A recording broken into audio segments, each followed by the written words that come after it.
Assalamualaikum warahmatullahi wabarakatuh. Halo adik-adik, kenalkan saya Sepia Huliana. Di sini saya akan melakukan praktikum dengan judul Matters in Our Daily Life. Nah, praktikum ini yaitu mempraktikumkan tentang materi zat tunggal dan zat campuran. Nah, sebelum kita melakukan praktikumnya, kita harus tahu dulu nih apa itu zat tunggal dan apa itu zat campuran. Nah, di sini sebelum kita membahas zat tunggal dan zat campuran, terlebih dahulu kita harus tahu nih apa itu materi. Nah, materi itu merupakan segala sesuatu yang menempati ruang dan masa. Nah, materi ini tuh banyak banget kita jumpai di kehidupan sehari-hari. Nah, seperti air, udara, kemudian ada batu, ada kayu, dan sebagainya. Nah, kemudian materi-materi ini digolongkan menjadi 3 kelompok, yaitu ada benda padat, benda cair, dan gas. Nah, materi ini dibagi menjadi 2, yaitu ada zat tunggal dan ada zat campuran. Nah, yang pertama ada zat tunggal. Zat tunggal atau disebut juga dengan zat murni merupakan zat yang tidak bisa dibagi lagi menjadi suatu zat yang lebih sederhana, atau istilahnya zat tunggal ini tuh merupakan zat yang udah sederhana gitu, jadi dia nggak bisa dibagi lagi. Nah, zat tunggal ini juga merupakan komponen dasar dari penyusun zat. Nah, contoh dari zat tunggal ini yaitu ada unsur dan senyawa. Nah, unsur merupakan suatu zat tunggal yang tidak dapat dibagi-bagi lagi. Nah, sedangkan senyawa yaitu merupakan gabungan dari 2 unsur dan membentuk zat baru. Nah, contoh dari zat tunggal ini yaitu ada air, ada udara, kemudian ada batu, ada kayu, dan sebagainya. Yang kedua yaitu ada zat campuran.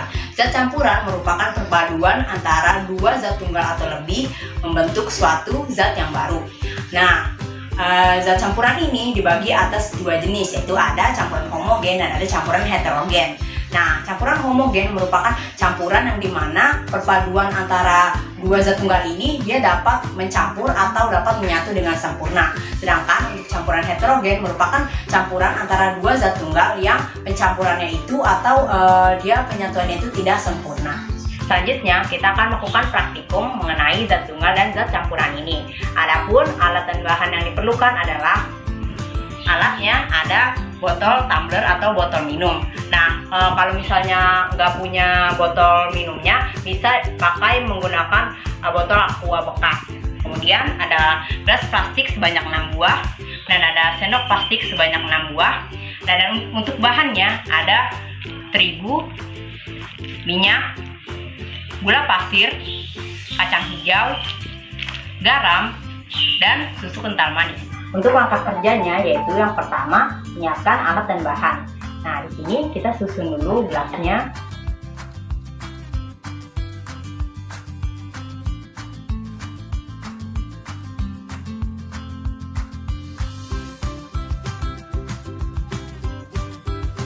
Kemudian, masukkan bahan-bahan tersebut ke dalam gelas.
Setelah dilakukan pengamatan, larutan terigu, larutan minyak, dan larutan kacang hijau, di mana mereka ini tidak dapat menyatu dengan air.